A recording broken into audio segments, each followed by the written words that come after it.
Me and Jake running down the street with a handful of comic books, kicking ass and banging chicks and drinking booze No, not and me. smoking Not weed. me. I'm married. Yeah, well, I'm married. Jake. Can't do that. Yeah. Off panel, off topic with Jake and Tyler. That's right, everybody. This is episode number 203. Todd is Mel Clapper. These guys have got some serious balls. Seriously, They think they're going to do a show. Frank Caliendo show is bad for us. We shouldn't have done it. Because now we're just doing voices. I'm Tyler. I'm Jake.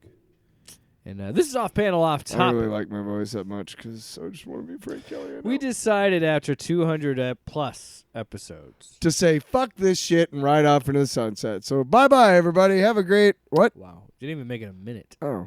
before you dropped it. We've gone way quicker than that. A minute. Shit. You mean the F-bomb of my sex life? Whoa! Someone has crashed their car. Can you imagine? So you were saying about if the 200th gets, episode? I hope this never happens. What? But if we're someone to get into an accident, that would be the apt time when we're going, whoa! But be safe out there. As you're lying in a heap on the side of the road. Yeah, praying as the for car help. is still Praying for cartwheeling. help. Hey, be safe out there. Thanks, you fuck. See you later. I'm the reason you crashed. You're the reason I crashed. You and your fucking co-host. Get out of here. For legal purposes, Dog is trying to get we in my absolutely have never made anybody crash their car. Yes. And we will you can't we will prove, not. and if you did, Absolutely not. you Nope. can't prove it. Nope. Can't prove it. Never happened. See you. I don't even think our shows are available in No. cars.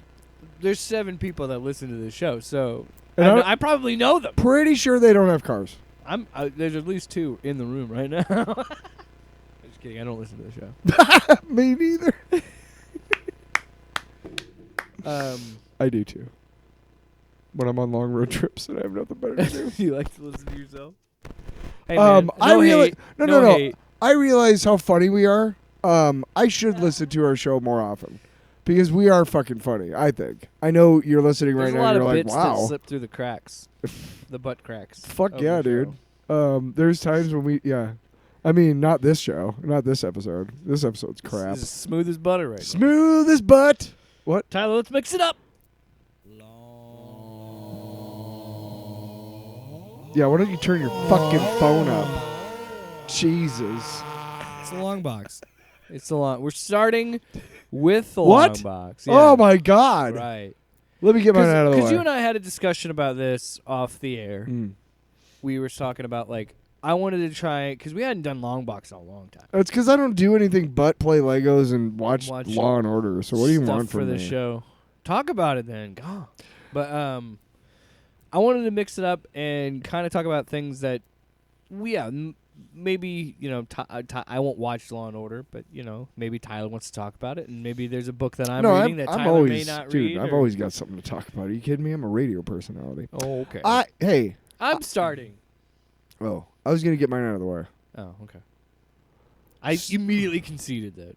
So Law and Order, 20 seasons Fuck you. of excellence. So I say to that. And I'm going to go through each and every season and take 5 minutes for each season. All right, go for it. Because I Season tricked one. you. I told you it was nothing and I was just going to get mine out of the way. I'm going to take the whole fucking show. Oh. Just kidding. So I started watching Star Wars Droids last night because I was bored. And it was too late for me to watch. I watched the first 2 episodes of Andor, 10 and 11. And then I watched 12 at night, like in the evening while I was eating dinner. And afterwards, I really wanted to watch Rogue One, but I'm like, it's too long. I can't start it's like, watching what, that. 2 hours? It's like 8:30. Yeah, I got to wake up at 4:30 every day. you should be up super early. Can't do it, right? So I'm like, I want to watch something Star Wars. We should do that. We should rewatch it and review it for the show next week. Oh my God, yeah. Anyway. I texted you. I'm like, fuck the Skywalkers. Give me gorillas and spies. Yeah. Oh, we're But space anyway, wizards and smugglers and cads. So you wanted to watch something Star Wars Yeah, related? Star but Wars not droids. What 2 was that? hours. Yeah. Just a rich Comedy. Yeah. $1 million, bitch. I meant. Oh, you're a space wizard? Because my friend died, like, getting you fucking space wizard's guns. But you know what Luke said? Luke Skywalker said? Am I the Messiah? I don't know. I could be. I'm not ruling it out. A lot of people are thinking it. Funny enough, they said the same thing about What? Anakin. What? So Star Wars Droids is a show that they... So back in the day, there was nothing between Return of the Jedi and, to be really brutally honest, Phantom Menace. They released the 3 originals, special edition in the years before Phantom Menace, so there was that. But generally, there was not a lot of Star Wars stuff. And there was books from time to time. There were comics. I know that Dark Horse did a lot of comic books that are not recognized yet by Disney, but they should be because they're awesome. Oh, like the legend shit. Oh, my God. They have an entire like miniseries about the Mandalorian Jedi War. We've talked about it a lot. It's fucking dope on this show. It's so dope. I need to hunt those down. Oh my God, they're so good. Yeah, I know, but you know what? They'd probably be super expensive because I don't think Marvel has re-released them. Well, I'm dumb because my brother told me one day, he was like, "Hey, by the way, all of the Dark Horse Star Wars stuff is free today. Like, all you got to do is go do this, and you can have all of it." And I'm like, "Really?" He's like, "Yeah." And I never got around to it. What? Yeah. What did it? Sound like Courage the Cat. But it. So anyway, Star Wars. So droids. we didn't have a lot to go on, and one of the things was they had action figures and shit. But one of the things was they had droids and Ewoks, and they had an Ewoks live action show, and both of these cartoons are fairly terrible. But. God, It was show about Ewoks. Yeah, it was really dumb. Yeah, it was because they can talk. What? Yeah, of course. Otherwise, what's the point of we watching? all know the rule of Star Wars. Hey. Only a select few Hello. races can Duh. speak English. Hello. Everybody Like, else's hey, sounds. Hey, we know that Ithorians, who are colloquially known Wait, are as you the talking as an Hammerheads, Ewok right now? are incapable of speaking. What? Time out. I was. If we're doing, I thought we were doing a bit. If we're no, I agree. If we're doing fucking Sopranos style Ewok show, I'm in. I wasn't doing an Ewok. I was just talking about. I thought the voice that you. I were was doing talking about a was an mobster Ewok. who was a Star Wars fan. I thought that's what you were doing. I thought you were doing an Ewok mobster. Hey, listen here, all right? You coming to my fucking forest? You trying to tell me? You trying to tell me? You trying to tell me what the hammerhead is called? You and your All right. stupid ass bikes. His real name was Momade Dawn. Did you know that? No, you get out of here. Get out of here. Meanwhile, I'm sitting here and it just squeaks. Yeah. It's just squeaks. You fucking cocksucker. You fucking cocksucker. Give me the money. I don't know what happened. The Ewoks. Where are we? That's where there's a vicious in the fucking Return of the Jedi. They're running a protection protection racket. Dude, they make prequels to the It'd dumbest be a shit in shame Star if Wars. something would have happened to your forest here. Right? Who knows? Just Hey. a Hey, torch, buddy. A torch could get dropped in the middle of nowhere, and nobody will be able to stop it. I got news for you. Me and my buddies here, we took down a fucking empire, all right? So All we right. could take you down, buddy, okay? So anyway, what are you doing later? You see all those stormtrooper helmets? Yeah. Those are heads in there. Those are That's heads not in just there. helmets. They ain't just they're not helmets. Yeah. They're fucking heads on They're a pike. fucking heads in a fucking pike, all right? Okay? You know the Joshi sisters' Now brother listen. told me. Now listen that- to me, Mr. you Forest gotta Ranger. get out of All here. right. I got lots of Ewoks who got nothing but time Stop. to sit around the forest and watch for people dropping torches in the middle of nowhere. So all you got to do to me is give me $500 a month, and I can pay those guys to sit around for you and watch and make sure that nobody drops any torches in the middle of nowhere. Hey. All right? Hey, did I mention we protected Princess Leia? Okay, Chief Chirpa, get the fuck out of my office. Ah, you. Anyway, what the fuck was that? Star Wars droids. What is it? Oh, Let me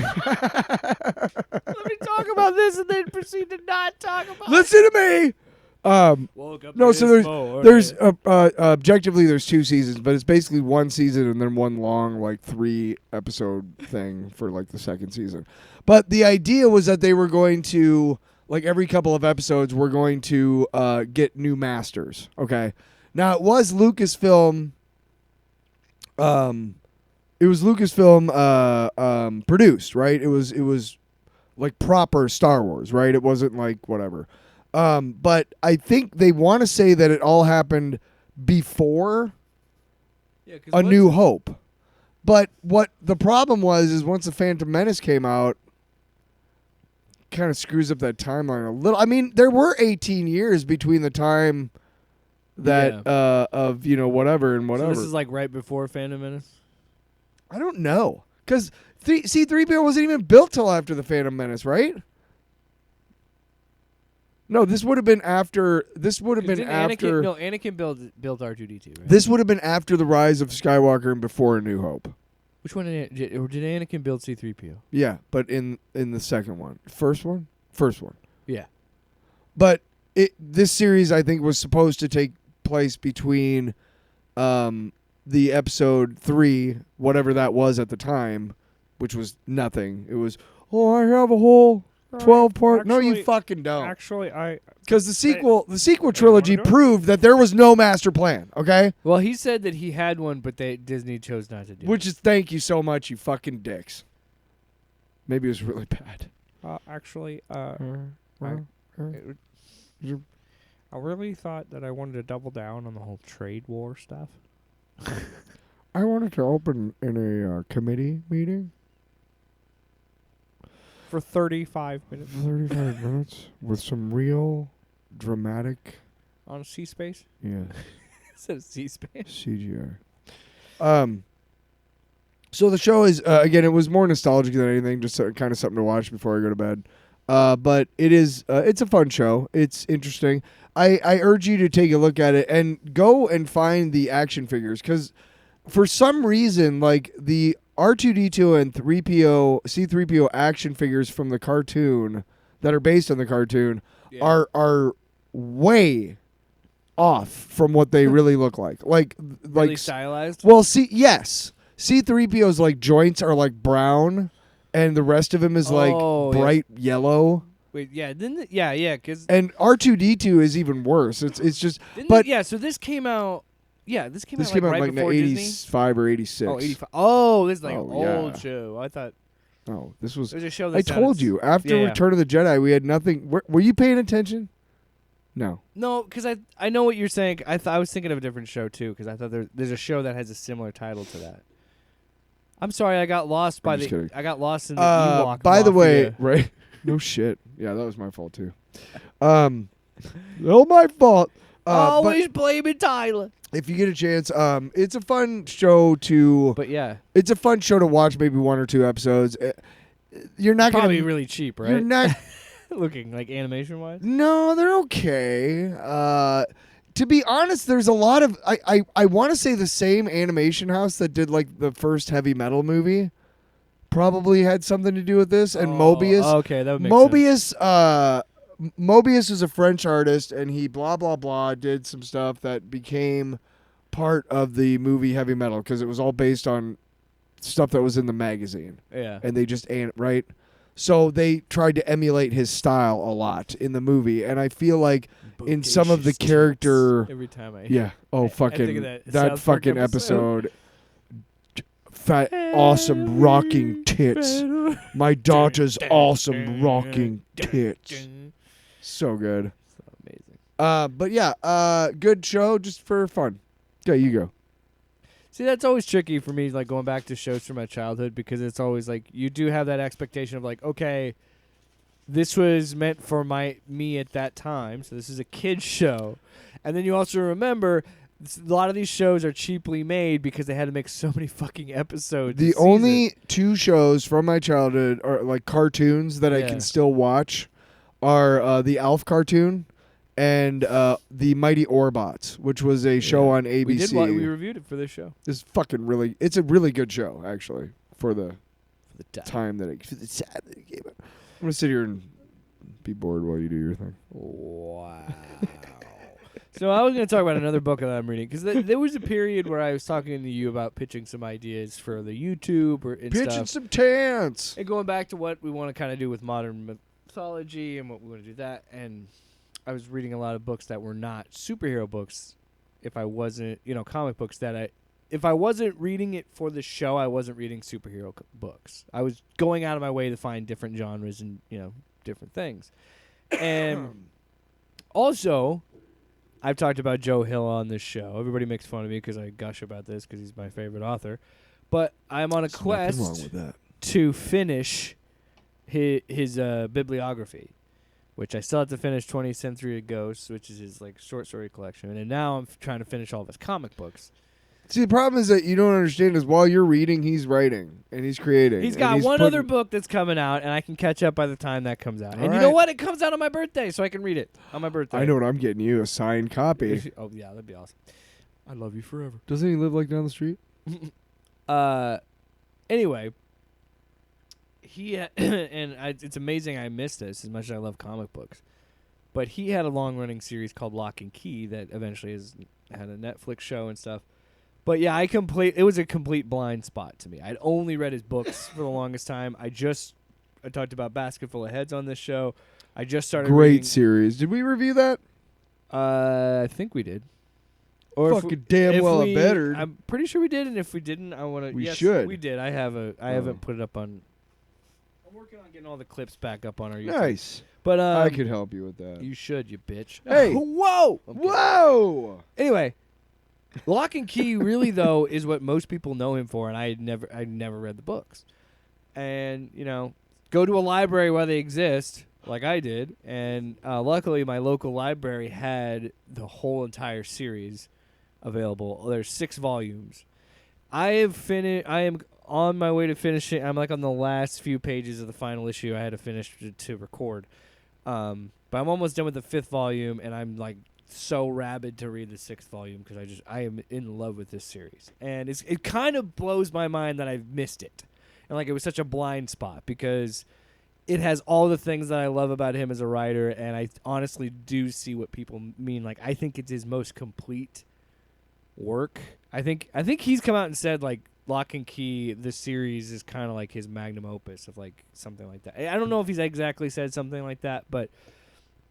He always is very proud of this series of the work that they did, and as I'm getting close to the end, I can truly say it is so brilliantly written. The art is fantastic. Gabriel Rodriguez is just there are some really scary, crazy scenes in these books, and some it's such a good series that I usually if I look into something at the library and they have the whole entire series of something, I'll at least grab the first 2. If I'm not hooked by, I grab 2 to be generous because I'm maybe I'm interested and I want to see where this goes. But I grab 2 in case the first one's awesome and I don't want to I should have grabbed the second one. That's what I'm saying. So I grabbed the first 2, and then when I took the first 2 back and I saw they had the rest of the series, I immediately grabbed 3 through 6. I'm I need to fucking finish this. So I am barreling through 5 on my way to 6, and then I found out, there's a couple, and this is what happens because he's still writing. He's not dead, so that's my problem. It'd be easy if it was Philip K. Dick or something. That guy's been dead for years. I could just read all his work. No problem. Edgar Allan Poe.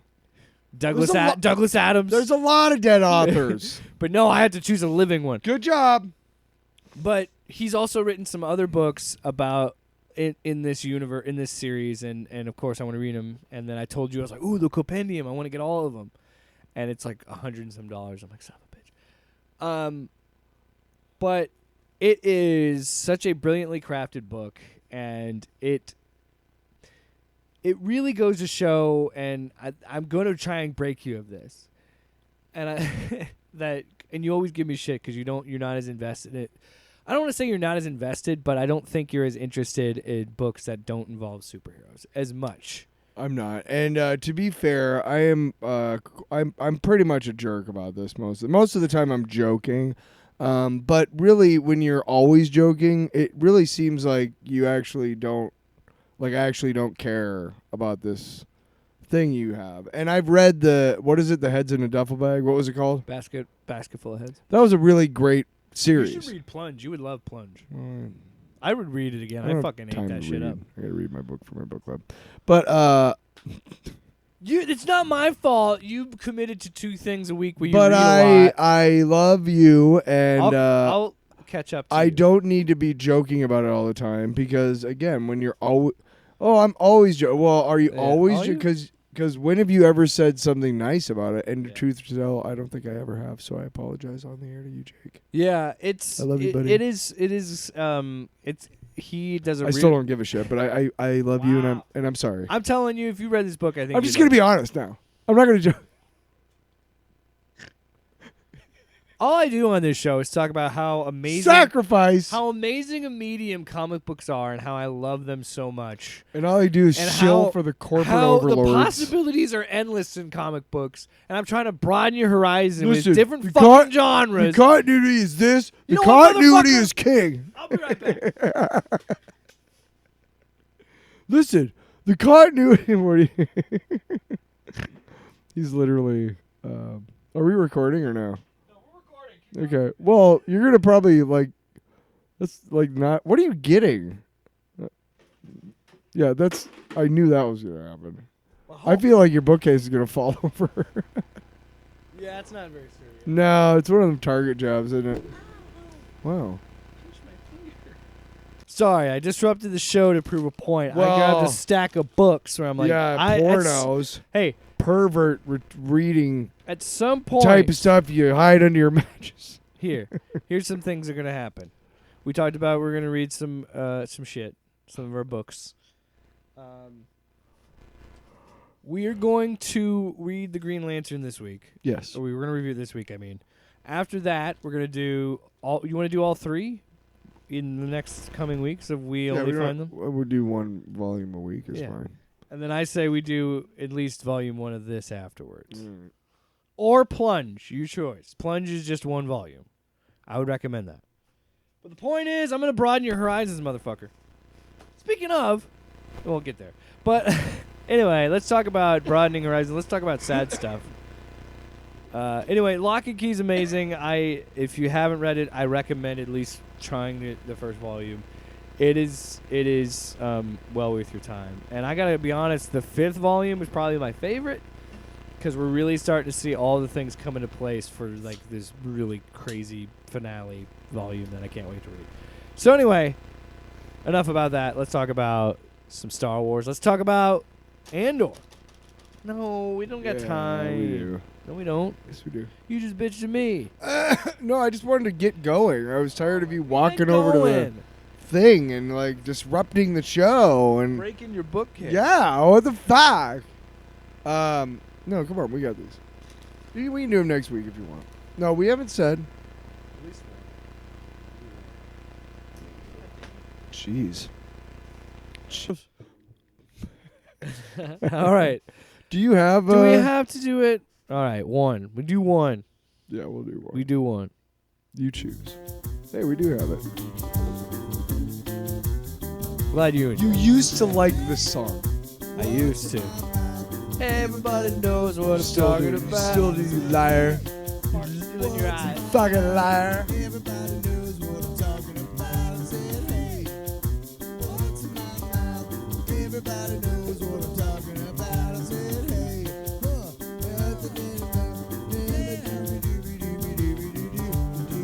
what's it taste like? Salty or sweet? Yep. All right. Which one do you want to do? Well, let's just do the grilled cheese one. Okay.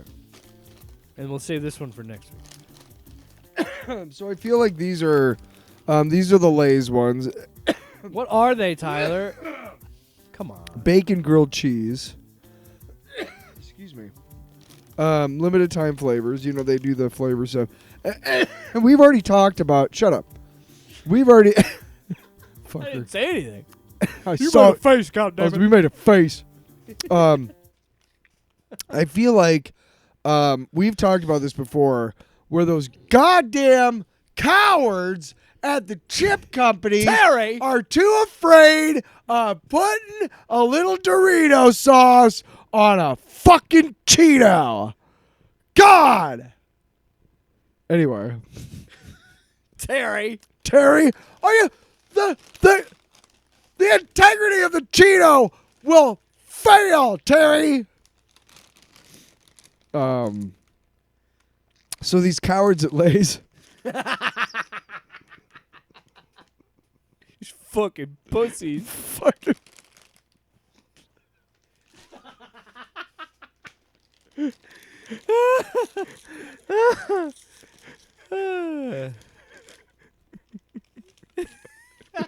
They made these new flavors, and it's just regular chips flavored differently. Woo woo! Was the last time we had like a, like the Bugle was the last like leap forward in chip technology, right? You got to turn it up. I didn't have it turned up. You bitch. Sorry. Anyway. Like the Bugle, maybe the corn nut, right? Sloppy. The Pringle. And Lay's even copied the Pringle, which is hilarious to me. Yeah. Yeah, they got stacks. Brilliant! Anyway, so You gonna give me a goddamn chip? these draft dodgers over at Lay's, Dodger. fucking bacon grilled cheese, These ladies and stolen gentlemen. valor. These Judases over at Lay's. Fucking. There goes our fucking sponsorship, Tyler. Might as well be fucking. You might as well. Who's the guy from the Revolutionary War? Might as well be Benedict Arnold. Benedict. Yeah, Benedict Arnold. He's Benedict Arnold's from Lay's. It's Benedict Arnold flavor.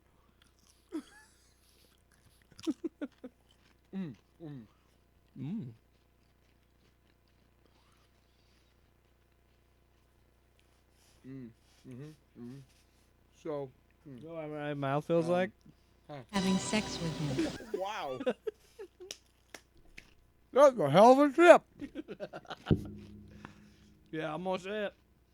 You hit it here, folks. I'll eat your ass. Wow. How you feel about that? You decide. What is it? What is it? The one that if we don't like it's boo fuck you. If we, Which one did you do? If you really like it, it's eat your ass. And if you're kind Did you eat your ass? about it, it's just nice. Did you eat your ass? Eat your ass was mine. Oh, fuck you. Whoa! We've got dissent. Hey, you know what? I could buy a bag of Lay's cheddar and sour cream, and it's the same fucking flavor, man. Same fucking flavor. Sloppy. You know what, though? I'll bet you you can sell a bunch of these by saying, ooh, it's a flavor finalist. And it's crazy, crazy flavor. Bacon grilled. That's bullshit. This tastes like a cheddar sour cream Lay's. Fuck you for trying to fucking pawn this bullshit off on us, the consumers. Fuck you for not having the little tiny bags that we can try first. You fucking goddamn corporate Judas bastards. Get the hell out of here, Lay's. You know what I feel like when I open a bag Did I of say Lay's? Judas enough? You know what I feel like when I open a bag of Lay's? What? Come on, Cohagen. You got what you want. Give these people air. That's what half the bag is. Yeah, you fucks. Ew, fuck you. Lay's. Honestly, I'm tired. I'm tired of your tired of big Lay's. bullshit. Yeah, big Lay's. Woo! You know who did that? Andor to the Empire. Great segue. That segue, that's going to be taught in journalism and media classes in colleges on how to properly do an off-the-cuff segue. Woo! Emperor Palpatine! Bleh! Good one. Good one, Jake. Yeah, Luke was standing there, and he just said, wee! Then I fucking lightning his ass off the fucking side of the building. You know, he's dead. But it was funny. Did you see Mace Windu fly out there, man? It was crazy. It was pretty cool, I will admit. Hey, can I just say one thing before we go on with Andor?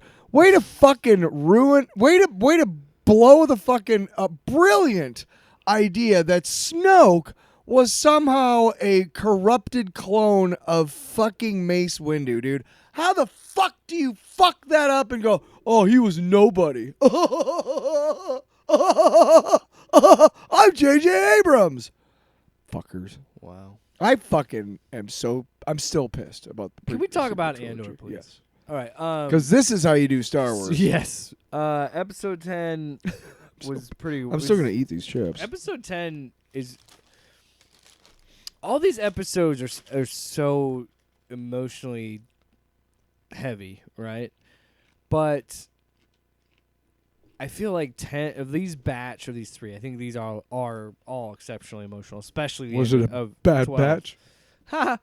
But this one, with the relationship of Luthen and Kalea, and how they met, and their whole having that dynamic of her like telling that backstory, having that flashback about like essentially about like what he did and how he does the rebellion and how he built this whole movement on this idea of you have to do your duty even if it means I die or you die. You have to die for this, because if like in like the thing that I think it's this episode where they talk about where he says we lose and we lose and we lose until we win, like Until we're ready. until we're ready to win, because it's like you can't this takes time is essentially, and she spends her whole life doing this, her whole life being in the rebellion, like it's crazy.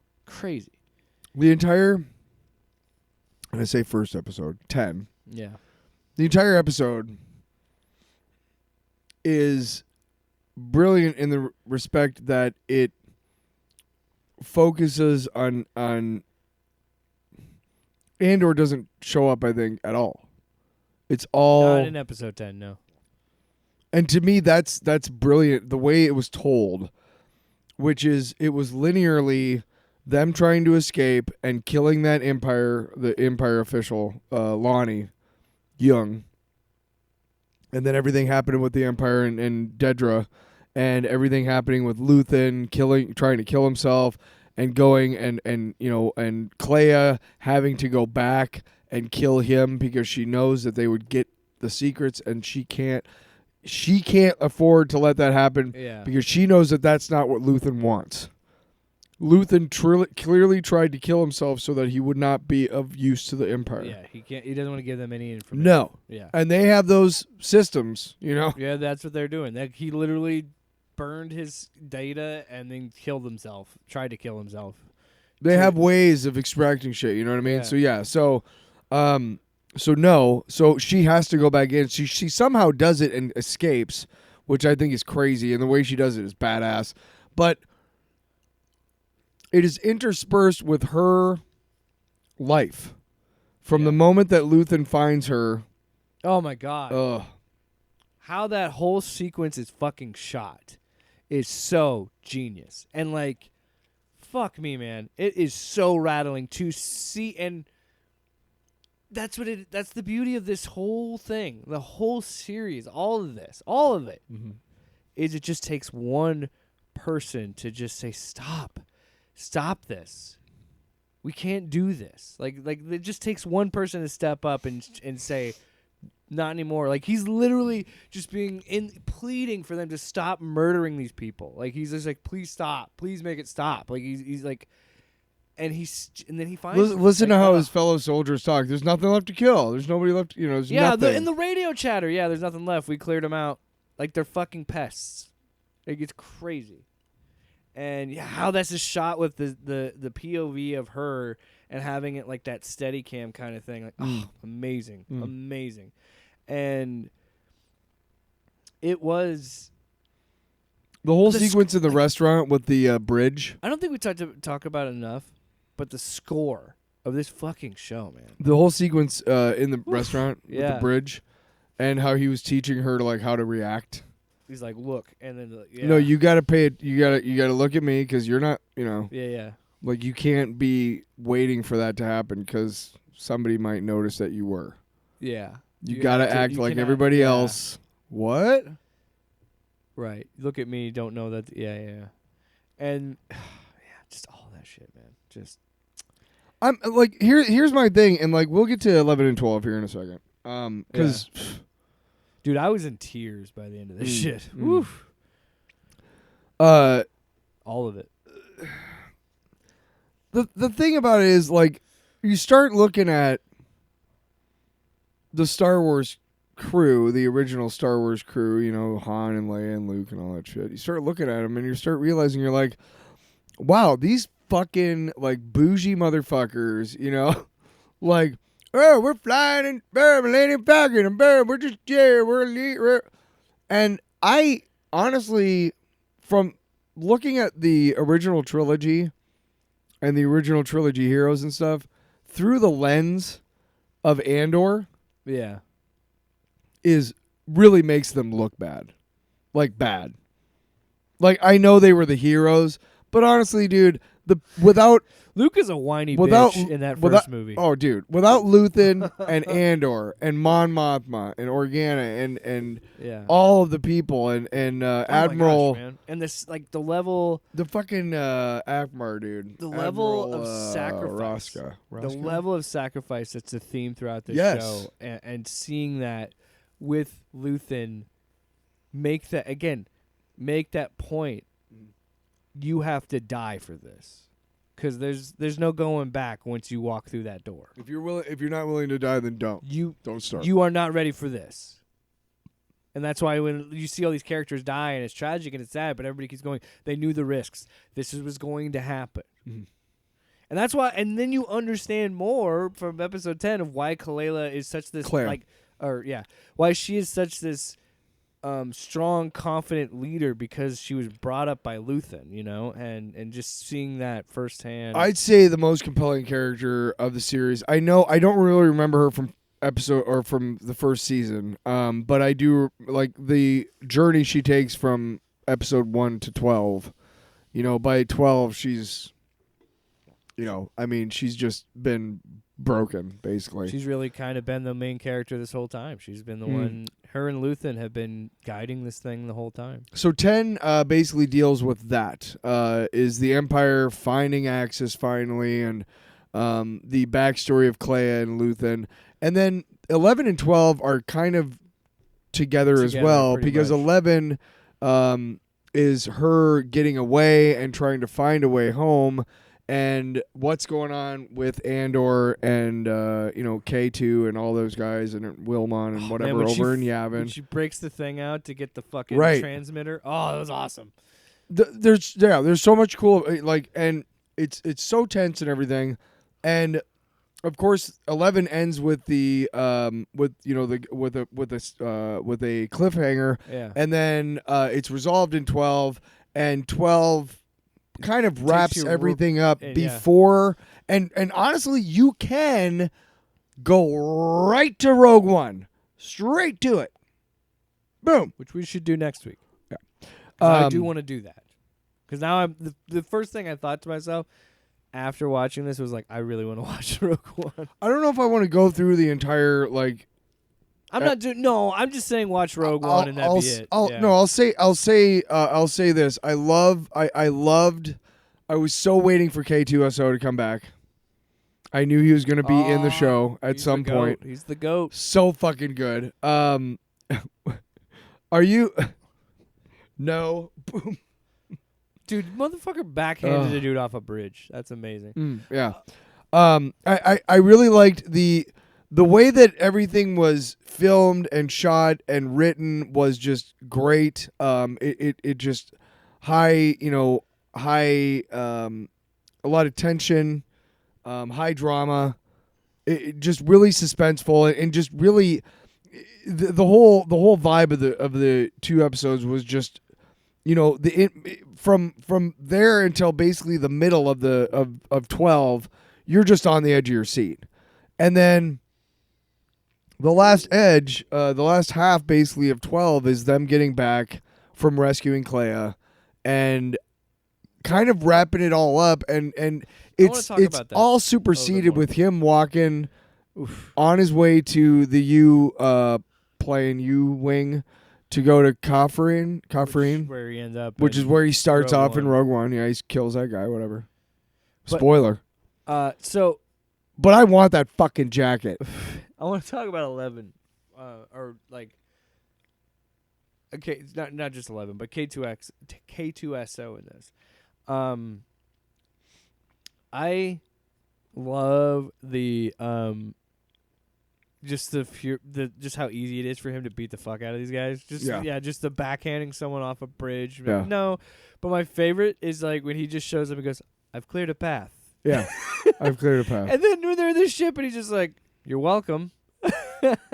Yeah. And then all that shit about like all of those are lies. What did he say? And he was like, all of those are lies. I can't remember what it was, but it was just I'm so glad that we got to see Alan Tudyk is just so great as K2SO. And again, he's the GOAT, and it makes me want to watch Rogue One because he's so great in that movie. Well, I think 10, 11, 12 are grouped together because they did this, that way. Arcs, yeah. Right. And they are to a large degree because 11, 12 it resolves the conflict that starts in 10, which is her having to kill Luthen. They're all found out. If she doesn't get out of there, the rebellion is dead. Cassian almost blowing Yavin's cover by going there on an right. Because to save what he thought was Luthen. Dedra telling her about the dude about the old space pulses. Yeah. And they find it. Yeah, they found his old shit, and Dedra found him out. But Dedra. Dedra. We can't forget this. So the scene with her and Krennic. Yeah. But the whole thing about that of like him blaming it on her fucking made sense, and I was like, oh my god. Let's start somewhere. This is amazing. Let's start even before that, man. So we the way it's filmed, we show up and we're seeing her. She's in a room, and there's four there's four walls, and they're all glass. You can see in all four. And he comes in behind her. Oh, she can see in the glass in front of her. She doesn't move. She can see in the glass in front of her that he's behind her, and he walks all the way around. Takes his time. And then finally comes in and is just like, tell me the word that would bring me into this godforsaken basement. Yeah. Say it. Death Star. And then he puts his fucking finger on her head. Oh my god. I thought he was just gonna kill her, dude. I thought they were like trying to imply some force shit or something. I'm like, what's going on? No, I knew he was just being like, but then that's I quickly subsided. Have you ever like, had somebody do that to you? It's just him trying to dominate. I'm saying, her like, and if be you've like, ever had anybody do that to you, No. it is extreme. It's a great way to fucking disable somebody. It is. You can't do it to yourself, but if you have somebody just do that, yeah, you're like, and it's also a sign of like showing dominance over oh her. my god, dude, Ben fucking Mendelsohn rules. crushes Mendelsohn, it. Oh my yeah. god. Whatever. I'll Mendelsohn's say what the great. fuck I want. The guy who did Partagas, Scroll guy. Again, Pradagaz, he was great. Another reason I want to watch Rogue One is because it's more of him. It's more Krennic, and I want more Krennic. Just a little bit that he's in that interrogation. Why are you scene. still here? Woo. And then How far do we want this thing to go? I want it to go as deep and as far and as wide as it can possibly go until we find these people. I want it, and why are you still here? Oh Like, my god! wow! No, my best part is Just so dismissive. No, not that. Everybody. Not even that. When when the other guy makes up the story on the spot, and then he goes, "Why are you still here?" Because that's him being like, "You got your fucking story. Get out of here." No, but Like, the best part, the best ironical, the best irony of the 11-12 arc, mini arc, if you will, is that he comes up with the idea of the plague victim, which causes everybody to be spread out so that they can't go and help the team that's going to get Cassian, which allows them to escape, which is why he takes his own life. And I love the part that they go to get him, and he's like, let me collect my thoughts. They're like, sure. No, but I love how he's like, no. And it looked like they were just going to leave him in there. It didn't look like they were going to go in there. They just like. That's like, what's "Whoa." supposed to happen. We're good with that. Let's walk away. Yeah, he's We- dead. yeah. He was gonna die either way. Amazing. And then the very end, Dedra in the same place that Cassian was in, and just fucking breaking down and crying like, look how far she's fallen. Cyril's dead. She's a traitor to the Empire. Power hungry nature caused her to get all of this to be pinned on her, which is insane. Right? Because you know she was the one who orchestrated all that shit on Gorman, and this is like, so there's a little bit of like bittersweetness that I'd be like, yeah, fuck you. Like, okay, there's some comeuppance. And I think that was a nice touch because we all know ultimately all of this leads to a lot of these characters dying, almost all of them dying, which is why I wanted to get to 12. And that whole sequence of him coming, like, even before that, when he gets her and he says, I want you to see what you built. You need to see what you built. Yeah. Which was so cool because that was him coming out and saying, like, it wasn't, none of us would be here without you and Luthen. Like, you and him were a part of this, not just him, like, you know. And the whole stuff with Mothma's great, and the whole, like, oh God, just, I'm kind of just running through it. But for me, I wanted to get to this point. Can't remember the name of the actor. I'm watching episode 12, and the music is swelling, and he's going to his ship because the show knows, you know, you've seen Rogue One. You know this is his last mission. Like, this is his last thing. And, like, you know the context of it. And it's building up, and the music's swelling, and I'm already tearing up because the fucking music's amazing. And then we cut to Bix. And she's holding a baby. And I was like, and I'm like trying not to, and I'm like, I was already crying in episode 9 when she left him. I was already crying there because it was like, great, thanks. You know, yeah, just the, you know, I'll come find you. No, you won't, because he'll be dead. Well, we already know. I was already tearing up, and then it just kind of like, the more I sat with it, the more I cried, and it was just like, oh, God dang, man. And I was like, you know what? I was like, fuck, this is what I want. This is what I've been wanting. I want Star Wars to make me fucking feel, man. Inject and once this upon into a my heart. time, and once a fucking upon a time, a new the original trilogy did. The prequel trilogy still does. Sorry, Revenge of the Sith is pretty fucking hardcore. There's a lot of moments where you're like, man, rough. Yeah. Sequel trilogy can fucking go fuck itself. I agree. I will say there's plans, and I believe there's something in pre-production or in development, I guess is what they say, for a movie with Rey, like years after the last episode. What would it be? 9, I guess. Yeah. I don't know if you're gonna try and repair some of the crap damage that you did. Maybe. I mean, you know, you obviously have to include like some sort of reference to why the Mandalorian isn't around anymore. I think what's exciting about the whole, I think it was a Starfire or whatever, the Ryan Gosling movie that's coming. Oh, Starfighter. I think that's appealing to that is like, we're not, like, we don't know much about it, but I'm pretty sure we're going to get away from the Skywalker shit, I would hope. And I'm done with, I'm sorry, I'm done with Palpatines, I'm done with Skywalkers. I don't really care for that anymore. The brilliance of Andor Is none of them are around. is they are literally like a floor below. Yeah. Like they're right underneath. They're like all that shit's happening on the 10th floor, and all of Andor's happening on the 9th floor. Like if they stop and listen, they can hear like, "I'm your father," and like, whoa. Yeah. But it's not like there's enough references to keep you aware of where you're at. They mentioned but Palpatine it's its a own. few times, they do, and but I like how they do it. And he's never shown. No. I was sitting there, and I'm like, please do not give me a cameo. There was another cameo that I was thinking I didn't want to see that I thought they might try. Oh, who the fuck was it? I can't remember now. Never mind. I'm just saying, if Star Wars wants to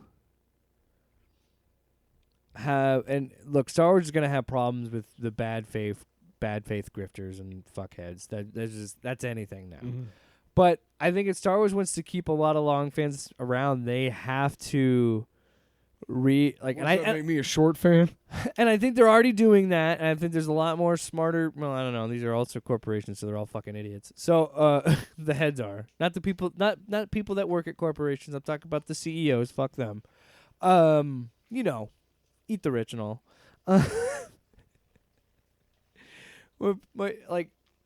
I would like to think that they have something in plan. Like, I think that might be I think Marvel and Star Wars both, as a brand for Disney, are going to go back to try and focus on maybe not have these trilogy plans, maybe try and focus on singular stories and get people more interested. Because I think what the most appealing thing about these 2 seasons of Andor and Rogue One is there's a definitive end. They're all dead. More self-contained, more Yes. more self-contained and less homework. And if we're gonna do trilogy, I have to watch what to understand this? If you're gonna do how many episodes of what? Yeah. You How many movies do I have to watch? Tyler, you and I know this. We've been saying it for so long. I'll watch those. You have a literal galaxy of lore to go through. You don't need the Skywalkers. You don't need the Palpatines. Star Wars is a big enough brand that you don't need to sell on that shit. Right. No. Before we go any further, the Skywalker saga is directly related to the Empire's rise and the Empire's fall. It is the cause and the effect, right? Literally the beginning and the end. You have to Anakin begins it and ends it. You have to admit that. Yeah. You have to admit that those things are important, right? Yeah. But Andor showed, just like you're saying, like, there's a galaxy of fucking war. Like, do we know? I am so much more interested in, like, a Breaking Bad type of show like Andor was, of, like, how the rebellion was funded.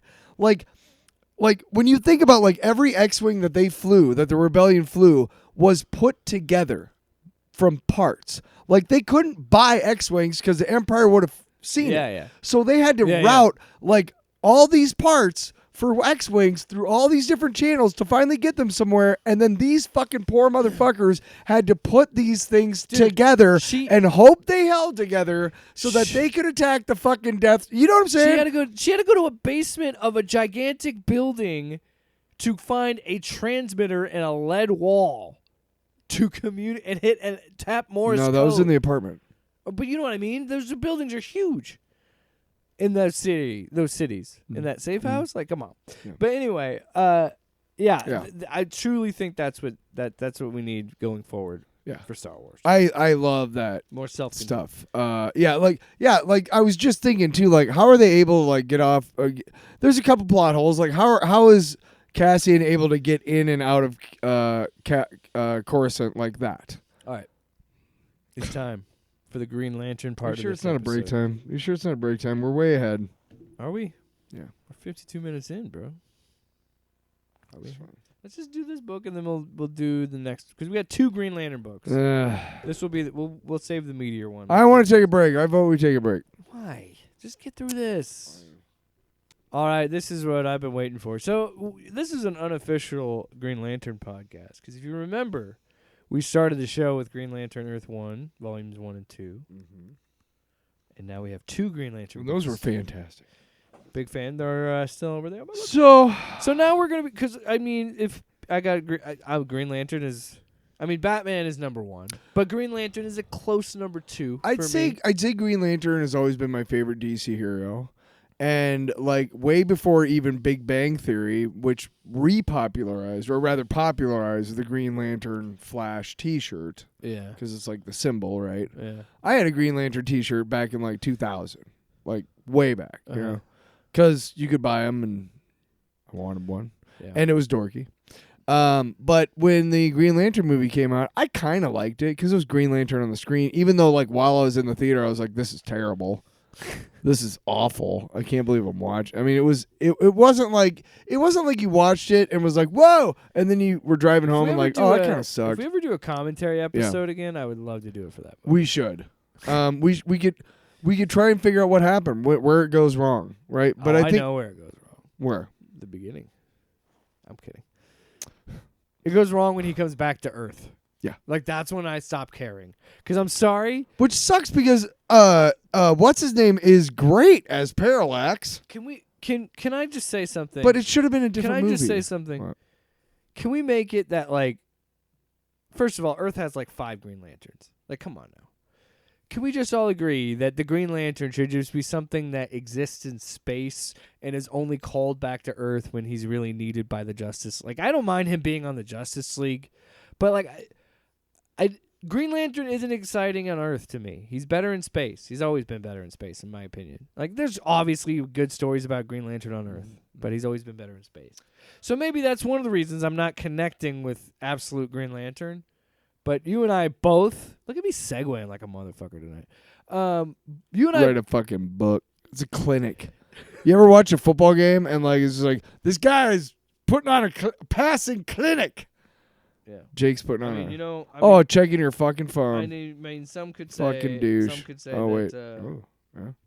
I could write a book about what you don't know. Anyway, look at me absolute adjusting Green the Lantern volume. number 2. I do this for a living with little dials and potting up and down. Yeah. By Absolute Al Ewing and Jahnoy Lindsay. Jahnoy, I think. It's Jahnoy. Sure, I don't know. I'm not gonna try to find the title page. Oh, we skipped the news. We had news. Oh, let's do the news real quick. No, we'll get to it. Fuck that. Let's We'll talk get to about it. Wow. Green Lantern. Jahnoy Lindsay. Yes. Which, okay, the title page comes in a really weird spot. It's like towards the end, because then there's like an epilogue. But it's not really an epilogue. I don't know. Dude, it starts off with like this, sojourner Muli and be without fear. You exist at the green level of light. You da-da-da. You must be with. And she's like, what? And she's still in the restaurant with Hal, and he's got his hand out, and they're just talking about like, what's with your hand, the black hand? Don't, if it's oh yeah, but I guess, or what happened to Guy and John? And they go back to it's a flashback. It's like, I am the Abin Sur. Oh, okay, whatever, Al. And then are you on your fucking phone right now? No, I was looking it up because her name is the name of the most recent Green Lantern in Far Sector, that book that I read forever ago. I was like, that name sounds familiar. She's a regular character, yeah. Yeah, she's in the main DC now. I exist at the green level of light, be without fear. And Guy Gardner, which doesn't have his fucking bowl cut, he's bald, but he's got a red beard.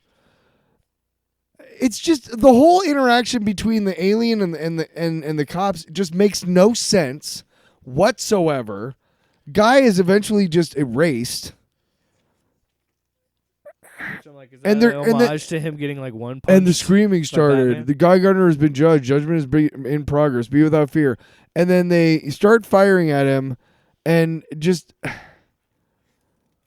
Yeah, it's just So what the the whole- fuck is going on, and why do you Okay. think I should give a Slow crap? down. Let's break it down. Oh, So Abin Sur is, instead of being dead, is alive, and instead of being a traditional Green Lantern like we know, he's really kind of just shrouded in that giant Green Lantern symbol that we saw in the first issue, right? Is my understanding of this. And every time he talks, like the captions are like green, and there's this whole talk of the green light. Because in the first issue and this issue, it both begins with the black hand text or whatever, but it's waking her up, right? So that's one thing. But like you and I were talking, and we've been going back and forth on what, like, the importance of what DC is trying to do with these absolute books, where we talked about what's different with Batman, what's different with Superman and Wonder Woman and all this stuff. And we talk about, like, we kind of go back and forth on how we want to grade on a curve on the creativity and how they're making changes. For me, a big Green Lantern fan, a long-time Green Lantern fan, feel like right now it's going really off the reservation, and I'm like, I'm not understanding at all what he's trying to do. I hate to do this. Again, I don't ever want to make it like, you and I are pro talent, pro artist in any fashion. I don't want to downgrade the art. It's just not for me. I don't care for it. I don't like it. I'm not saying it's bad in any way. I get- because I cannot no, draw. And judge- I am not one to judge- judge like that. Seriously, judge for yourself. I urge you to judge for No, yourself. and I want to say I do. I don't want to judge on something that I can't do. So I I can't didn't care draw, for it myself. So I can't like say like definitively like that's shit because I don't think it's bad. Do you know where it turned off for me? I'm still trying by the end of this book. And then he makes a gun, With the black hand. a gun that what? Well, it's all based on willpower or something. Whatever. And And then all of a sudden it's back to the prologue or back to the past because they're all like sitting after the events. And John's like, maybe you weren't wrong. If it comes out, what do we want to take Ab and Sur out of the equation? Because I think I know what can do it. And he shows a ring. And that's what I'm like, I don't fucking care. I don't fucking care. Because I read Al talking about this book before it came out. And they were like, so what's the big deal? And he was like, okay, well, this one, don't think about rings because there really aren't any rings. And I'm like, well, by issue 2, you've already brought rings back to the equation. So the rings were in the first issue. go to hell, 'Cause Al. Joe gets the ring. It's just like a wedding ring, like a band, but it's like it's. Oh, green. it's just a regular. Yeah, fuck off, man. I don't care. Sorry. So I just we don't go care. from a Green Lantern book that you and I like, and you and I can just like. This was the first time with the Absolute books where I think both of us are kind of okay with like I don't really. I don't. This isn't vibing with me, and I don't really care. I don't to finish care where this what is the going. what's the word? I don't care what the twist is or whatever that's coming. It's not interesting to me enough to continue reading past issue 2. Now, I remember when this Grant Morrison series was announced, and I was super excited about it. Whoa, Segway guy. Who are you over there? You didn't even mention the book. Green Lantern Intergalactic Lawman. No, the the Green Lantern, Volume 1, Intergalactic Lawman by Grant Morrison and Liam Sharp. I remember when this book was announced, and I was like, awesome, because it was literally like, hey, you know what? Green Lanterns are cops. So let's write fucking cop police stories. And I was procedural. like, awesome.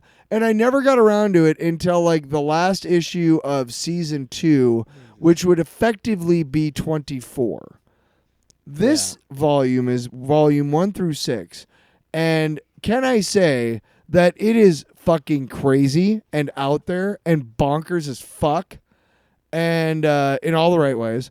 And the volcano head Green Lantern is fucking dope as fuck. Oh my gosh, dude. I was telling you off the air, I don't think I ever sat and thought, if a volcano had a voice, what would it sound like? But Grant Morrison did, and it sounds like it. Because like I was saying earlier, he understood Mm. what makes Green Lantern appealing is not the fact that he is a Green Lantern protecting Earth. It's that he's a human Green Lantern doing space alien shit. Or space cop alien shit. And that's what's always been. And Space cop. yeah. And you know Alien what? shit And- cop and like space. we were talking about, with them being aliens, you can. There's a dude that has a head that looks like broccoli. Like Well, you that can, guy's been around forever. Yes. But what my point is, I know, and Kilowog's been around forever too. But my point is, Shut up. yes, is Yes. that they understand in this book that there's endless possibilities when you have you have a human with alien species and what you can do and all the planets you can go to, and that's what's always been appealing about Green Lantern. Mm-hmm. And this series excels at that. And it's, I gushed a lot about Absolute Martian Manhunter and what they're doing with the paneling and the artwork and just truly showing there are absolutely zero rules True. with how to make a comic book, Yeah. other than tell a good story and have good art. That's it. Because they like the paneling in this book is fucking insane, dude. Are you shitting me? It's not. It's definitely creative. I don't know about insane. What? That Defenders book we read was crazy. Tyler. The first couple Wonder Woman absolutes were crazy. Yeah, I know, man. I I'm know. gonna point out the fact that You when he go goes ahead, on the buddy. fucking okay. Show me some, and I When will he goes agree with on you. the fucking vampire planet, all of the paneling is oh my god, is blood covered like in vampiric and oh my god. Ah. I one of the things I liked about Liam Sharp's art is I was introduced to Liam Sharp way back in the 90s, like late 80s, early 90s, where he was the artist on a book called Death's Head 2. And he was a hot up-and-coming artist back then. I'm glad to see that, he's still, a really sought-after artist. Because, I like seeing people succeed. And I really liked his art in Death's Head, too. Again, by the time 2 years from now, or rather 18 issues from now, the art is kind of off the rails to me. I don't know what happened, but I'm sure we'll get to it. But at this point, I am very much in love with this interpretation of Green Lantern. I liked that Liam Sharp did everything he could to make aliens that you have not seen before. Yes. Well, I mean, in the book, so the book starts with other Green Lanterns, and you see some of the cool ideas that they have, where they're fighting. There's a Green Lantern that's a bacterium, which is hilarious. That's what I was trying to get to. Yeah. So they're fighting these space pirates, and especially this space spider that we'll deal with later. But so yeah, what's his name? Let's pull it up here. I think it's the next page. But yeah, there's a Green Lantern that's bacteria, and it's Fluzel Phlegm. Mm-hmm. Saying hello. Lantern Phlegm tells me you've worked previously, and it's he says he doesn't catch you catch him. Mm-hmm. Yeah, but the idea that they really push that in this book of the idea of the Guardians believe all sentient, good-willed life should be a lantern. Yes. That's I think more than anything this book succeeds at pushing the boundaries of what's possible in when you can take a Superman or a Green Lantern or a Wolverine or a Spider-Man, and if you really dissect and pull apart all the threads of that original story, you can find stuff where you're like, ooh, you can find little loopholes that doesn't necessarily retcon the story, but it adds to it in layers that nobody ever thought capable. And one example is, the bacterium Green Lantern. We've seen planet-sized Green Lanterns, obviously, but that's really cool. And then my other favorite one was Sorry, I lost my train of thought. The other Green Lantern that I really liked was crap, I forgot. I can't remember now. But there's another one in there that I'm like, that's really, really neat. Here, give it to me. They do a lot of arms in this one. Give it to me. A lot of, but I want to kind of. Well, I want to talk about the story. You can itself. talk about the story No, itself I can't. while I'm looking. Yes, you can. No, I can't. You can tell about how it starts while I No. flip through. So the book starts with The volcano-headed Green Lantern. That's the one. You already said that. Yeah, but I didn't. The two examples were the bacterium and then the volcano head. But he has a smiley face on his. It gets even crazier looking design in the other books. yeah. But the book starts with Hal kind of just drifting.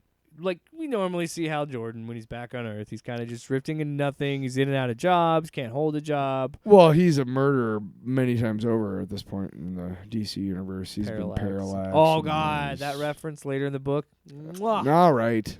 I fucking love it. They get it. They get it. All right. Anyway. So it starts with him just kind of going alongside the road, and he runs into, and this is what I love about this book. He runs into some homeless drifters, and then we see Hal be the space cop, break down that they're an alien species because they're not acting as. And then what did he say? They have there's a certain. Don't look at them, honey. Bum fights. They're in training. Yeah, go bums. They're allergic to something. I can't remember what it was. Well, first they can't speak. Right, yeah. They can't fucking speak English. And you scared? Yeah. Oh yeah, they had their you had the Fleming response like a cat when you encountered the guacamole in my burrito. Oh. So they don't like guacamole. That's what I love is that cheeky silliness that Grant Morrison puts in their work, and I love it. I love it so much. That's where he finds, very similar to the first Hal Jordan story, he finds a dying Green Lantern. And he's like, He does. At this point in the story, he Actually, he has that a Green ring. Lantern doesn't die, so. Well, they're that it's evocative of Abbott's Nah, whatever. Hal at this point doesn't have a ring that's charged because the battery is getting worked on Oa, a new Oa, because at this point it's post Jeff Johns. So we're talking. This is weird because There's a this new series Oa. is kind of self-contained completely. I'll Like you don't need other canon to fucking figure this out. I'll say this. You're right about that. I'm vaguely aware of what Green Lantern has gone through since the Crisis on Infinite Earths, and that's back in like 82. So I'm vaguely aware of all the different changes that have happened to Hal Jordan, including the fact that he was like the biggest villain in the DC universe Parallax, for a while, and then he was killed, and then he came back to life. But I also Johns missed him. my favorite was the dig at the new 52 when he's like, I just got gas at the 52 pickup. Oh yeah, I saw that. Yeah. The new 52 pickup. so, yeah. I was like, hell yes. One thing I love about this trade, did you look at the very back where like they break down the panels of no, the scripts? I don't really do. So he was meant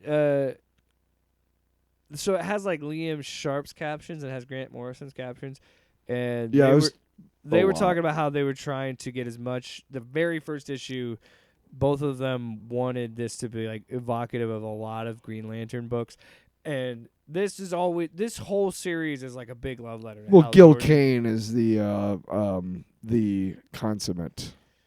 But yeah, the Green Lantern's light when he finally gets a chance to charge his light's pretty cool. Mhm. I like how they defeat the shapeshifter. Oh, and the whole reason the space pirates thought they could win is because they had a special luck dial that they're like, we could get all the greatest treasure ever.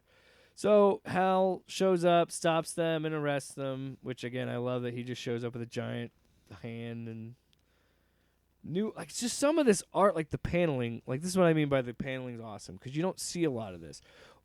Like how they do him like rising up back to New Oa and all that. So essentially, like the main crux of this. So he helps figure I'm out. not gonna. This is 6 issues, so I don't want to break down the whole entire thing. But I will say this: so the main arc, Yeah. the main first season first season and first part of season 2 of this series is dealing with the Black Stars, which are offshoots of the Dark Stars.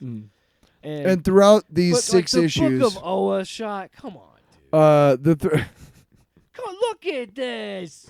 the first 6 issues throughout, you will see the Black Stars at different points doing stuff in the background. Like Yeah, they're the main antagonists. A lot of this, doing shit in the background.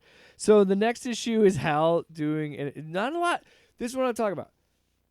Doing simple things that add a little twist to the character, versus what Al Ewing did. Absolute good man. But like this, how many times have we seen Hal actually interrogate someone? How many times has Oa been a police precinct? Because that's what it is, right? Exactly. And just like you said, hey, it's cops in space. Let's They make literally- a cop show. They literally do a good cop, bad cop. And it's funny because you don't realize who the bad cop is because at the end it's the bird one, and she's I like, love "I her. always wanted to fucking eat you, motherfucker, Isn't she? because you're a spider." I think I've seen no Tomar Ray is a similar. It's the long, same race, isn't yes, long-standing Green Lantern from like one of the first That's like who she reminded issues. me of. Yeah, She's one of the same race. Yeah, I can't remember her name though.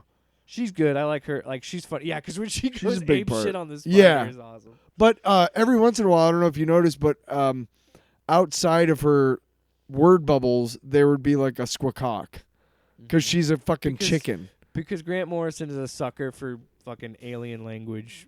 Did you read his X-Men with the Bird Boy character? I mean, what the fuck is your deal, Grant, with birds, bird people? Yeah, it is funny, but yeah, right here.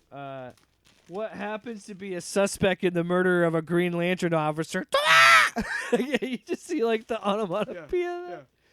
So yeah, those spider ladies like, well, fuck you, I'm not talking to you. And then Hal's like, all right, let's rethink this. And then we cut back to who we do find out later, who are the Dark Star, who become the Dark Stars. Black Star. Are They make jokes about them being an Yes. offshoot of the Dark Stars. You're right. Black They say, Stars. Black Star is better. So they're on the Black Star flagship with oh my god. Yeah, the whole explanation of his name is just so stupid and I love it. Like Evil Star. What do you think? They're going to chase you. You call yourself Evil Star. But you know, like it's different than Green Lantern cuz like it's light and it means good and I'm not that and it's it's like what? A star is more powerful than a lantern. Than a lantern. It's and brighter. green is like good, but evil, right? So evil is like the opposite of green, and they're like, okay. This right here, the paneling. Paneling one of him- them says something like, oh, at least you put a lot of thought into it. Yeah, right. Yeah, it was like, hey, you put a lot of effort. But like the paneling on the next page They're of just that laughing at him. is you see this main villain, or what you would think is a main villain, because she's just got a presence about her. Is it Dora? She's drawn evil. But yeah, the paneling of her like talking to him, to Evil Star, and he's like, she's pretty much saying like, we don't need you. We just need your bond thing that you have on your wrist. And he's like, who dares? And she attacks him and bites him. You see some fangs, so we're like, oh, we got some space vampires going on. Which, why not? Let's have some fucking space vampires. That's what I mean. This is what we're talking about, Tyler. It's silly and insane and crazy in all the fun ways a comic book should be. Uh-huh. And I love it for that. There's The Listen, fucking volcano design. Grant is so Grant good. Grant Morrison kind of goes off the rails a little bit in this first book because it's Grant fucking Morrison. Okay, he just can't help himself. But go back a couple pages. The alien, that thing, With the eyeballs of the the planets. slavers. Yeah. Oh, the slave. The slavers' designs are fucking crazy, dude, because they're anthropomorphic and they're vaguely human, but they have multifaceted eyes. Like a, first like of all, a fly. They're like then they hexagonal. have bird-like legs. Creepy, They're they're almost gross. like praying mantis in the arms. It's fucking crazy. And then there's Jesus, of course, or then there's God. So they They happens- steal Earth. So what happens is the Black Stars broker a deal to shrink and steal Earth for these slavers, which is what they do. They shrink planets and sell them to people to rule over. And what happens is they do all, which is like, again, who thinks of a story like that? And the name of the issue is Slave Lords of the Stars. Like, I love how psychedelic. Like, somebody said it perfectly on this, because it is. It's like prog rock mixed with a police show. It really is. And it is a feast for your eyes. It's a fun book. And it all essentially leads to Hal and the Green Lantern's busted up because he's like, Grand Theft Planet is what's happening. Which is great. And who buys it? God, or who would look like God. He's called the Shepherd. The Shepherd, and he's like, I did it fair and square, and Hal is like, you can't fucking just buy a planet from slavers. Like, that's not gonna happen. But he goes down to the Hal- Shepherd's like, dude, go ask him, man.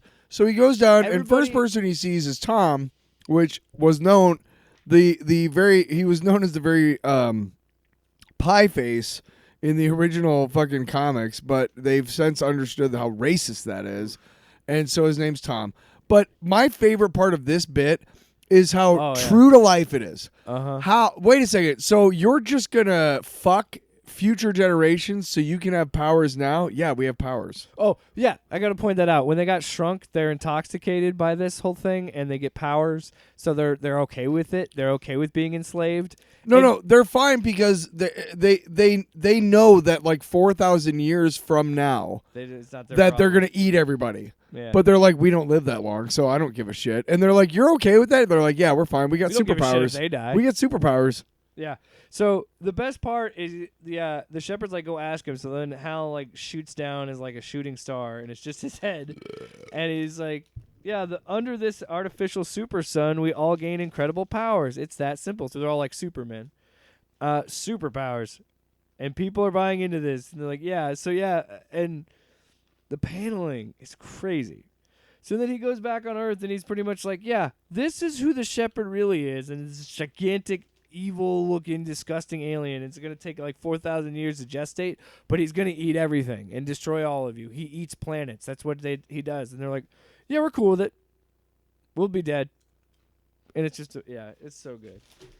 So And you then think Hal that- puts a fucking intergalactic Green Lantern fucking police tape over the whole planet and like, all right, this is a crime scene.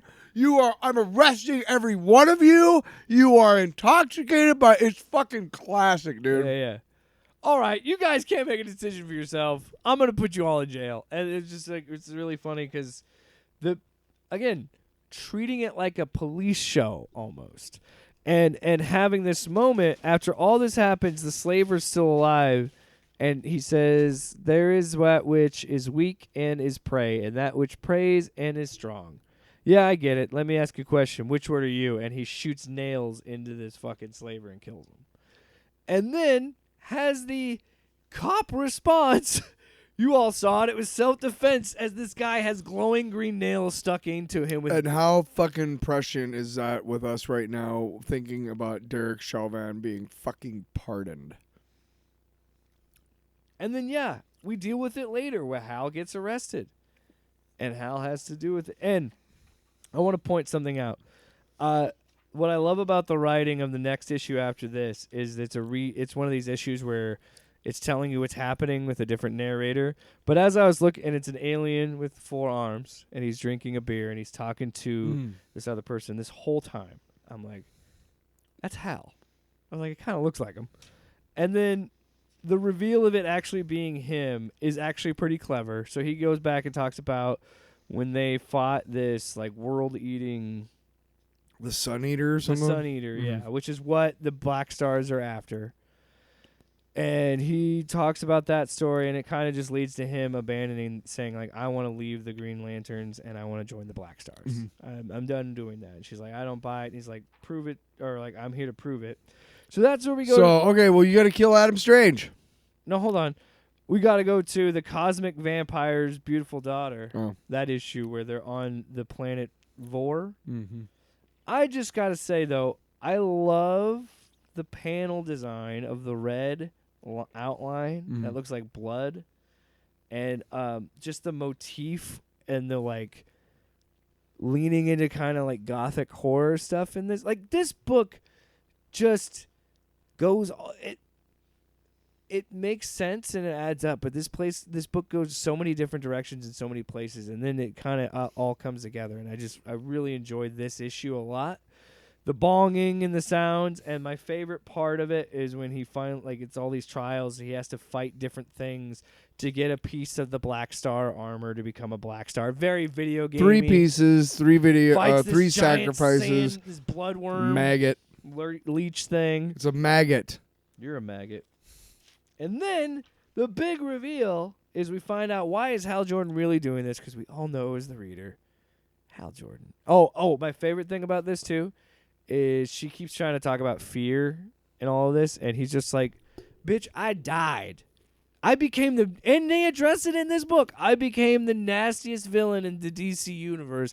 I died. I've come back. I've died again. Like, this shit does not scare me. I'm the strongest Green Lantern. This is going to scare me. And yes, he's the strongest Green Lantern because he's a human, and human beings write this stuff. So obviously he's going to be the strongest. Come on. Humans are the best. Not really. Sorry. So then we come Yeah, now that I back to think a about it. flashback revealing that, yes, Hal Jordan, in fact, because it's a police book, is going undercover. And they ask him, they say, you are no longer Hal Jordan, the Green Lantern. What is your name, Black Star? And he says, call me Black Star Parallax. My favorite is when they reveal in a little while that it's that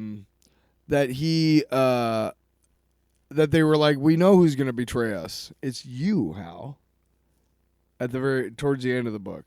Because now they were onto him the whole time. Because now they've got to kill. Now he's got to kill Adam Strange. That's the But whole no, point of the next. the Guardians say to him, they're like, we know you're going to betray us, Hal.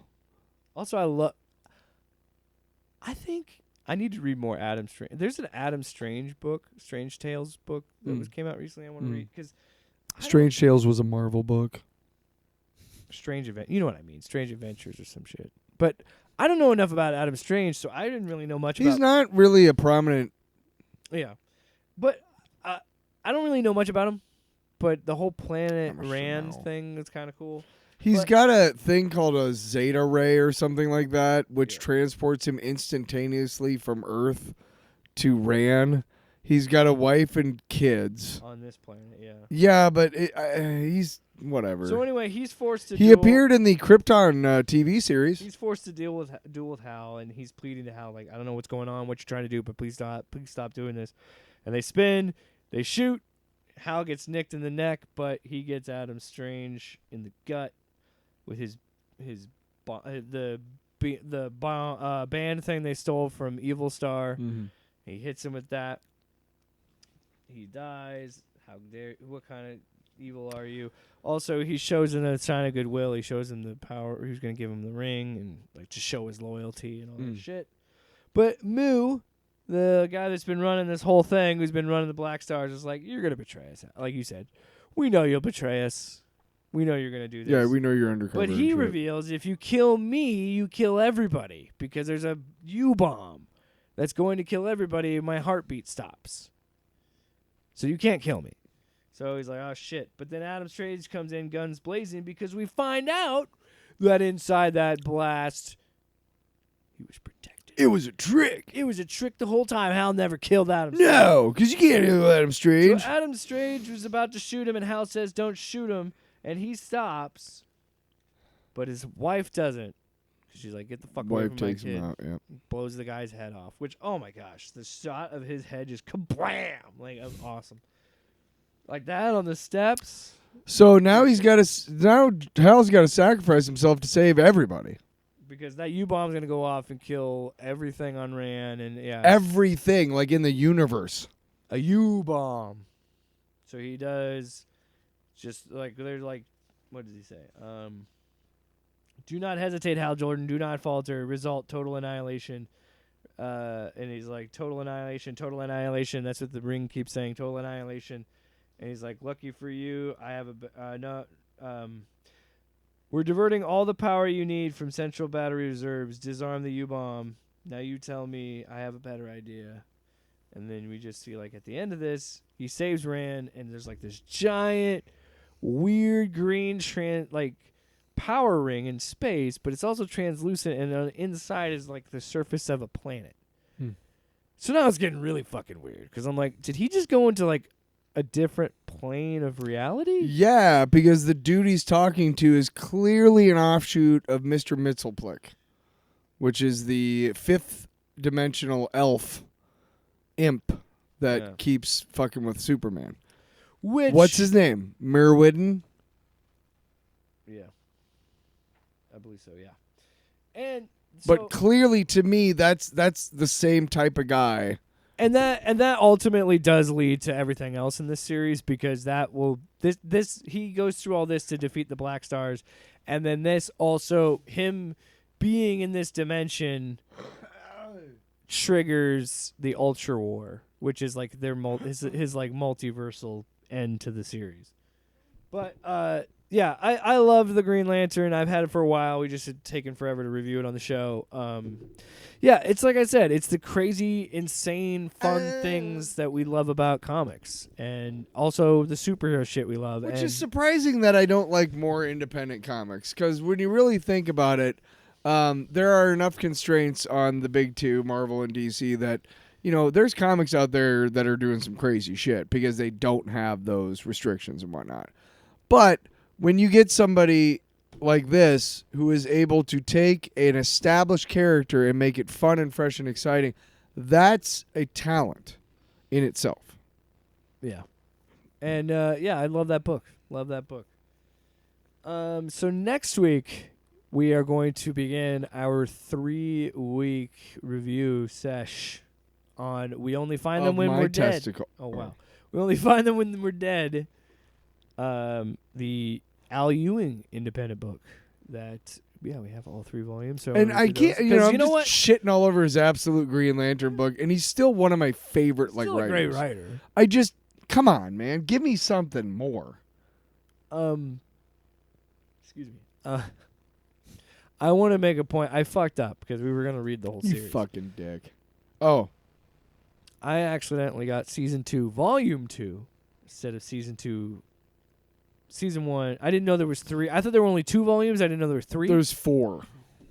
There's got to be, because this is 1 through 6. Then there's going to be 7 through 12, and then there's going to be 13 through 18, or 13 through 18. Pretty sure it just jumps to season 2. Like there. No, but there's 24 issues. Because remember, I bought season 2, episode 12, which is issue 24. I'm pretty sure there's only the Black Star stuff. It just starts season 2. 4 books. Tyler, go buy it then, smartass. If you fucking know, why didn't you buy it then? All I know is that the issue that I bought was season 2. It's called, they go by seasons. Oh, fuck you. But it was season 2, episode 12 or whatever, which was number 24. And you have the second one. You have the 4th book. So you have the issue that I was talking. Oh my god. I love you. Anyway, Jake's got to make some orders, and then we can do the rest I'm of not. it. So we're gonna do. This is the point We he's only trying to find make. them when they're dead, and then All the insults, notwithstanding, that's where we're at. I'm gonna just look up if there's even a volume 2 of season 1, just to prove the point. Just to see. I just want to know. Yeah, it just goes to season 2, volume 1. I am going to the DC. No, that's not it. I'm trying to go to the official website here. Just to look up Green Lantern Intergalactic Law, man. We'll deal with this later. Point is, we'll read this later. Next up, for the next 3 weeks, we're going to be talking about We Only Find Them When They're Dead, the whole series. When Tyler pitched it to me, I was like, ooh, that sounds like a fun book. The art's great. I got to tell you that. I have not finished volume 1, which is what we'll do next week. But the art in that book is really interesting. And you know what, Tyler? I'll take it back. You did recommend a comic book that isn't a traditional superhero book. Yeah, man. With that book. Yeah, man. I actually can't. I wouldn't know where to look that up at all. The yeah. Green Lantern thing. No, all I know. The point is, we'll get is to that later. The other book you have is 19 through 24. It says 7 through 12 on the back. That's because it's season 2. It's second year. You're not listening to me, Linda. So anyway, next week we only find them when you're dead, and next week Tyler will be nice to me. No, I fucking won't. I'll pay it off, with Jake and Tyler.